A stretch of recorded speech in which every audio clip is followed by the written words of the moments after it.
Hey guys, it's Dr. Sean, and today we're going to do more on anatomy and physiology, but we're going to go more into chiropractic. So we're going to talk about the pelvis.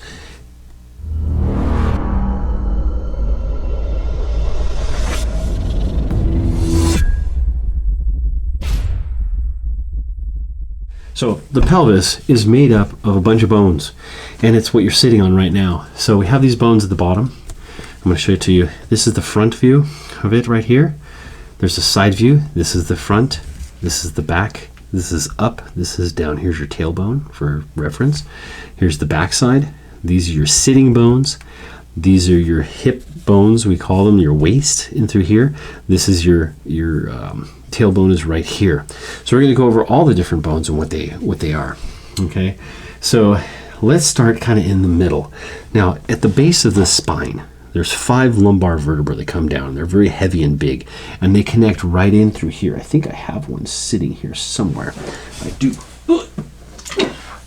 So imagine this is an L5. It's not, but we'll pretend it is. And it sits right down in here like this, and then when you turn, you can move back and forth.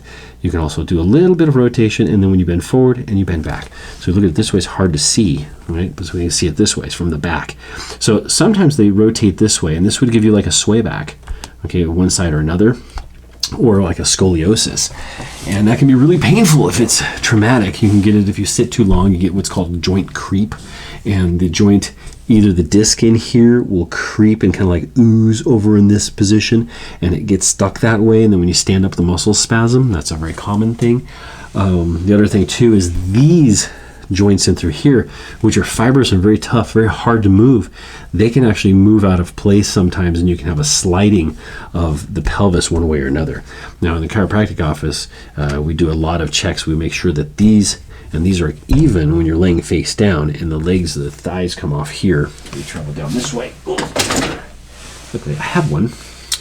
They travel down like this. Okay, here's the front. This is the hip bone. Right, here's the ball and socket joint. Right here, this area, right in through here. That's called the acetabulum. Acetabulum means vinegar cup. Acetic acid, tabulum, bulum. All right, so it's a vinegar cup. I don't know why. I mean, maybe vinegar cups were small like that and round. I have no idea. But in there is a little fovea area. This is where the ligaments hold bone to bone, that attaches to this area right here and keep your hip in place. Now, there's also what's called a labrum around this, and it's kind of like a gasket that wraps around and helps hold this all in. Okay, so you can move this way, and that way you don't crunch it out this way. Now, people do tear their labrums. We've seen it quite a bit on people, and it's painful. You can have even a little surgery in there sometimes, but usually it'll heal up fine. At the bottom from the acetabulum, we're going to go, this guy up here is called the ilium. Okay, the ilium, this is called the iliac crest. In chiropractic terms, we have the anterior superior iliac spine and the anterior inferior iliac spine. Anterior meaning on the front, superior up high. Anterior on the front, superior or inferior meaning below. On the back side, we have the posterior superior iliac spine, PSIS, and then the posterior inferior iliac spine. So these are what we use as kind of like to gauge where they go, because your pelvis will rock one way or another, and we can see the SI joints, the sacro-occipital joints, not sacro-occipital, SI joints, sacro-iliac, sacrum ilia, sacroiliac. Sacroiliac joint will move a little bit, and you'll get this like rotation where we end up with something like this. The sacrum might be at an angle, and you'd have your like this, boop, boop. Okay, and then the other one may be lower, like this. It's a terrible drawing, but whatever, it's what it is. Okay, and we can see this and this are off. Okay, and that's going to make it look like one leg is shorter than the other, or they're rotated towards each other. That's funny, guys. Draw this straight, but the camera's at an angle, so it looks bigger. Anyway, so back to review time. Acetabulum is the meeting point of 3 bones. Ilium, this is called the ischium. This is the ischial tuberosity. This is your sitting bone right here. These guys are your sitting bones. Okay, you see them the front, side, and back.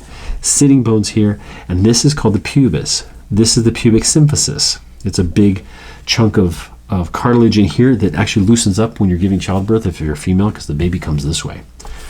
Bounce right out through there. This is called the coccyx, C-O-C-C-Y-X. It's actually 1, 2, 3, 4 bones. Up through here is the sacrum. That's 5 bones which have fused together. You can see that they fused. There's like no spaces between them. This is a plastic model, so it doesn't show everything, but we get what we get, right? So we have the lesser pelvic bowl, okay, and then the greater pelvic bowl is up through here. What else? Piriformis muscle, one of my favorites, goes from here across into the leg, right in through here. It attaches, goes this way, okay, and it's a big one. It rotates back and forward and all this kind of stuff, and really spasm up. Now the other one too that I like to work on is called the psoas. Psoas goes from way up in here, travels this way, and then down into the hip, just like this. It actually attaches down in through here, okay, and helps pull the whole hip forward. So if you take your hip, just hold this right in front of my face. If you take your knee and bring it to your chest, that shortens the psoas muscle. It's a big player in back problems. So there we go. There's the 1, 2, 3, 4, 5 different segments of the pelvis. Okay, sacrum, main part, 5 segments fused together. Coccyx, 4 segments fused together. This is your tailbone. Okay, people, it doesn't wag. There's a lot of ligaments in here that attach around, okay, this whole area, and there's some muscle attachments in there, the coccygeus, for example. And up through here is we have the ilium, the ilia. Okay, we have the ischia through here, the ischial tuberosity, and then we have the pubic and the pubic symphysis in here. So that's the basics of the pelvis. Now you know. So as our what's it called? As our side quest for the day, what we're going to do is